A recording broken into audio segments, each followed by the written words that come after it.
How I lowered my creatinine naturally, the 9 steps that worked for me. I still remember the exact moment the word creatinine stopped being just a medical term and became something deeply personal. I was sitting in a quiet clinic waiting room, the kind with faded posters about healthy eating and plastic chairs that creak when you shift your weight. The nurse handed me my lab results, smiled politely, and said, "The doctor will explain everything." But I didn't need much explanation. One number stood out. Higher than it should be. Higher than last time. At first, I did what many of us do. I tried not to panic. I told myself it was probably dehydration, or stress, or a fluke. But deep down, something felt off. I'd been more tired than usual. My sleep wasn't refreshing. Even simple walks left me strangely drained.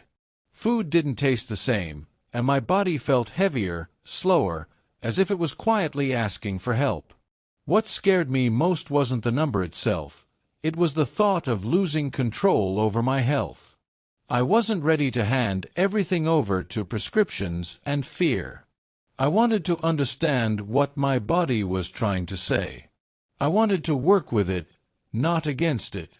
That curiosity became my turning point.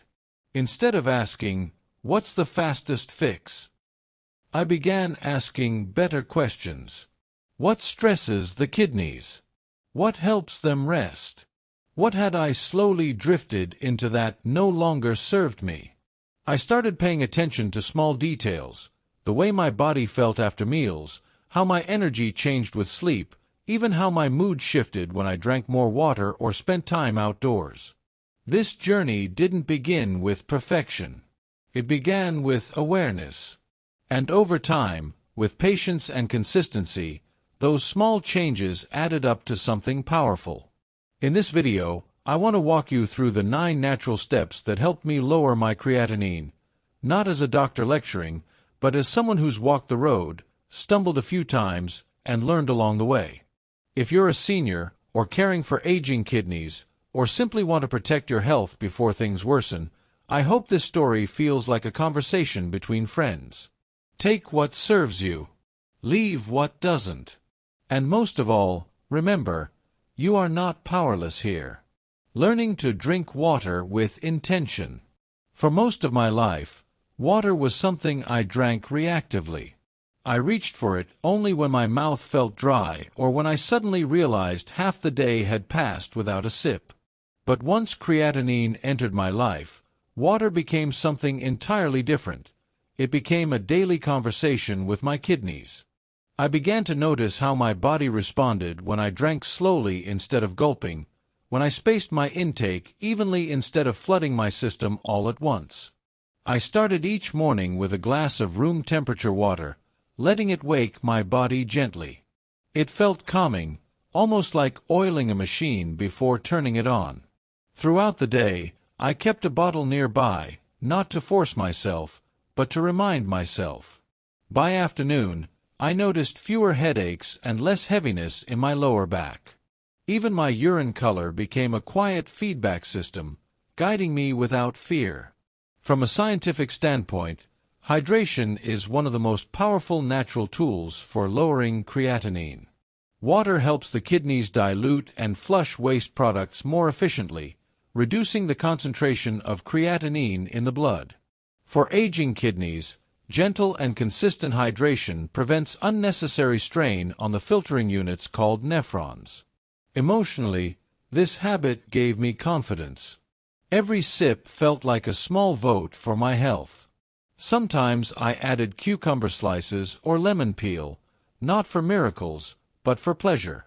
Turning hydration into a ritual rather than a chore made all the difference. It reminded me that healing doesn't have to be harsh. Sometimes, it's as simple as listening. Rethinking protein without fear. Protein used to be my badge of discipline. Bigger portions meant I was doing it right. But after learning how excess protein can quietly raise creatinine, I realized my kidneys were paying the price for that mindset.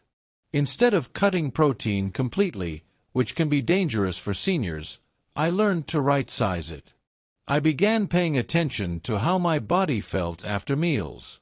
Heavy meat-based dinners left me sluggish and bloated. When I shifted to smaller portions of fish, eggs, lentils, and occasional chicken, my digestion felt smoother. Meals no longer sat heavily in my stomach. I felt nourished, not burdened. Creatinine is a waste product of muscle metabolism, and excessive protein intake increases the workload on the kidneys. By moderating protein, especially animal protein, I gave my kidneys breathing room. Research shows that balanced protein intake can slow kidney decline and stabilize creatinine levels, particularly in older adults. What surprised me most was the emotional shift. I stopped fearing food. I learned balance instead of extremes. Protein became supportive rather than dominant, and my body responded with steadier energy and fewer digestive complaints. This wasn't about restriction, it was about respect. Letting go of salt's hidden grip. Salt was everywhere in my diet, even when I thought I was eating healthy. Packaged bread, canned foods, sauces, all quietly loaded with sodium. Once I began reading labels, I felt both shocked and empowered. Reducing salt wasn't dramatic at first, it was uncomfortable. Food tasted bland. My tongue protested. But within weeks, something changed. My taste buds adapted. Natural flavors came alive. Tomatoes tasted sweeter. Garlic felt warmer. Herbs smelled fresher. Lowering sodium reduced fluid retention and helped stabilize my blood pressure, both critical for protecting kidney blood vessels and improving filtration efficiency. High blood pressure damages the kidneys over time, and excess sodium is one of its biggest drivers. Reducing salt directly reduces pressure on the delicate kidney filters, helping slow creatinine buildup. Emotionally, this habit taught me patience. Healing isn't instant. Taste retraining takes time, but the reward is freedom from dependence. Eventually, I didn't miss the salt. I felt lighter, less swollen, and more in tune with what real food tastes like. Choosing fruits and vegetables that love the kidneys back. Instead of obsessing over what to avoid, I focused on what to add. Apples, berries, cabbage, cauliflower, carrots. My plate slowly became more colorful. The crunch, the freshness, the natural sweetness brought joy back into eating. These foods are rich in antioxidants and fiber, which reduce inflammation and oxidative stress in kidney tissues. They also support digestion, helping the body eliminate waste through multiple pathways, not just the kidneys. Preparing meals became grounding. Washing produce, chopping vegetables, and cooking slowly felt therapeutic. It reminded me that nourishment isn't just physical, it's emotional. With better digestion came better energy, fewer cravings, and more stable moods. I wasn't on a kidney diet. I was feeding myself with intention, and that mindset shift made it sustainable. Moving gently instead of pushing hard. I used to believe exercise had to exhaust me to count. That belief worked against my kidneys. Intense workouts can increase muscle breakdown, temporarily raising creatinine levels. So I shifted gears. Daily walks became my medicine. The rhythm of my steps, the sound of birds, the feel of fresh air, it all slowed my nervous system. Circulation improved. My joints felt less stiff. I slept better at night. Gentle movement supports kidney health by improving blood flow without overloading muscle metabolism. Emotionally, walking gave me clarity. Stress melted away. I stopped punishing my body and started partnering with it. Protecting sleep like medicine. Sleep used to come last. Now it comes first. I dimmed the lights earlier. Put my phone away sooner. created a calm nighttime routine that signaled safety to my body. During deep sleep, the body repairs tissues, balances hormones, and regulates blood pressure, all essential for kidney recovery. When my sleep improved, everything else followed. My appetite normalized. My mood stabilized. My energy returned. Rest isn't optional for healing. It's foundational, keeping blood sugar and pressure in check naturally. I became more mindful of how food affected my blood sugar and blood pressure. Fewer spikes. More balance. Whole foods, smaller meals, calmer routines. High blood sugar damages kidney filters over time. Stabilizing it reduces inflammation and slows creatinine rise. Emotionally, this gave me empowerment. I wasn't waiting for problems. I was preventing them. Respecting medications and avoiding silent kidney stressors. I learned that frequent use of certain painkillers can quietly damage kidneys. This realization changed how I approached discomfort. I reduced unnecessary use and explored gentler alternatives when appropriate. This step wasn't flashy, but it was protective. Sometimes healing is about subtraction, not addition. Staying consistent and tracking progress. Consistency was the real secret.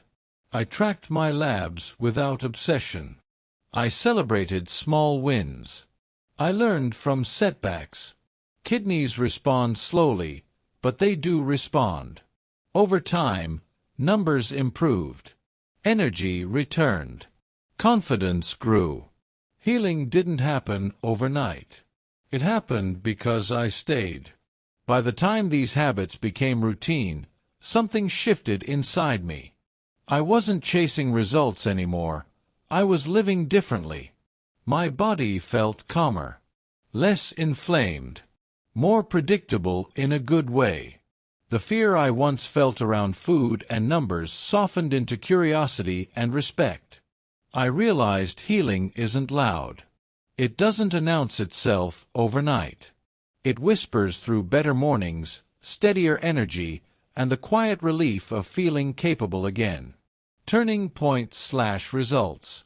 When my next lab results came in, my hands trembled slightly opening the report. And there it was, lower creatinine. Not perfect, but better. Moving in the right direction. Beyond the numbers, I felt lighter. My digestion improved. My sleep deepened. Even my mood felt more hopeful.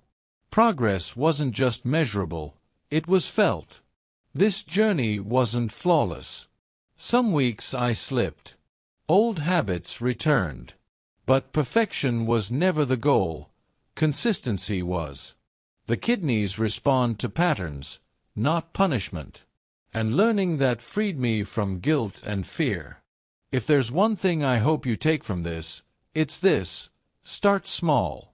Choose one habit today. Drink one more glass of water. Take one gentle walk. Let progress build naturally. If this story helped you, subscribe for more senior-friendly kidney health guidance. Share this with someone who needs hope. And remember, you're not too late. Your body is listening.